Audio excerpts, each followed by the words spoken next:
marketing de Radio Mosaïque FM. Et puis, c'est ça, titulaire d'un master en marketing. J'ai commencé au sein de l'agence du groupe Impact. J'ai travaillé sur le budget Carrefour.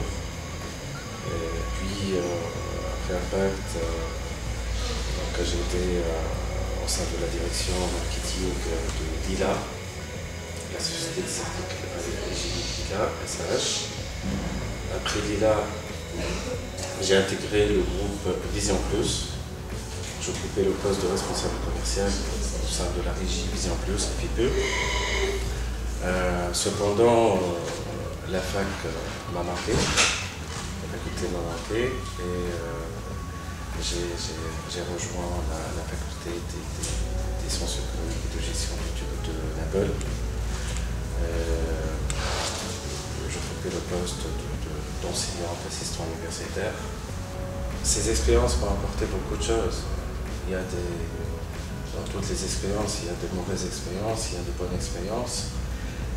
Je dirais que c'est un parcours obligé de travailler au sein d'une agence, d'essayer de travailler au sein d'un annonceur de l'autre partie de la barre, de travailler au sein d'une régie d'espace, d'avoir une petite expérience dans tout ce qui est hors média aussi. Et c'est ça, donc toute cette expérience était très bénéfique pour moi, pour avoir, c'est-à-dire le poste de directeur marketing au sein de Mosaïque. C'était à refaire, donc je ne suis pas, comment dirais-je, si c'était à refaire, je débuterai ma carrière au sein de Mosaïque FM. Oui, c'est un domaine très différent. C'est pas un domaine, c'est un domaine des services.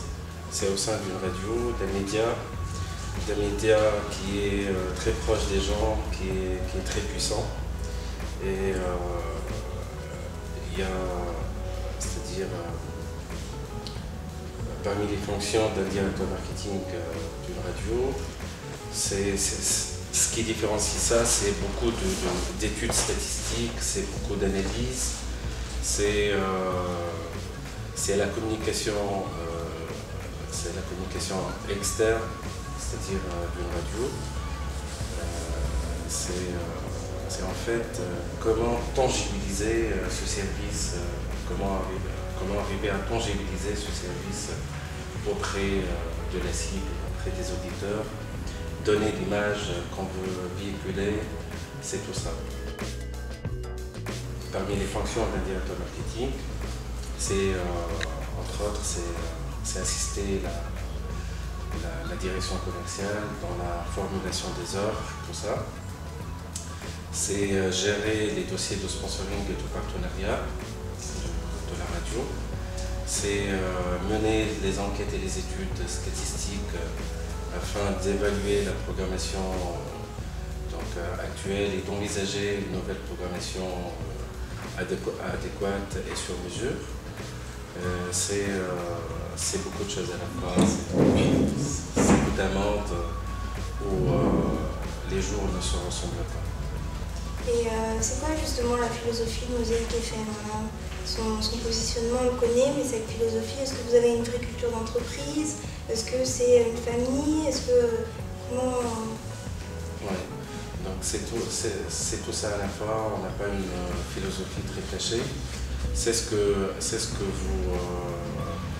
vous sentez en écoutant Radio Mosaïque. Je pense qu'on sentirait que c'est une famille. Donc on est très proches. On est vraiment orienté, totalement orienté auditeur. On a vraiment été très content de l'arrivée de Shams parce qu'à un certain moment on était là, c'est-à-dire tout seul. On travaillait tout seul, on était C'est-à-dire,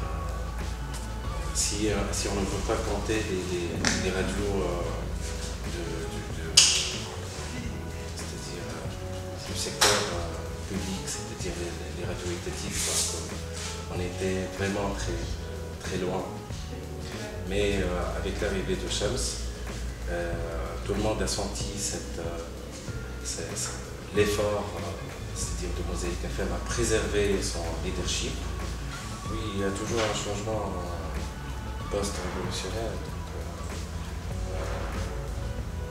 que le secteur médiatique a vécu, notamment avec les réseaux sociaux, Facebook et Twitter, qu'aujourd'hui on considère que c'est l'essence, c'est-à-dire de la communication en Tunisie. Il n'y a aucune campagne qui ne se prive de faire appel pour renforcer son plan, sa stratégie aux réseaux sociaux, notamment avec le média le plus proche, la radio. Le taux de pénétration a augmenté depuis la révolution. Donc les gens étaient très à l'écoute, étaient attentifs. Donc c'est ça, c'est vraiment un phénomène très significatif. Je dirais que je souhaite un meilleur futur pour la Tunisie et pour les Tunisiens. C'est ce que je dirais. C'est ce que je souhaite. Merci beaucoup.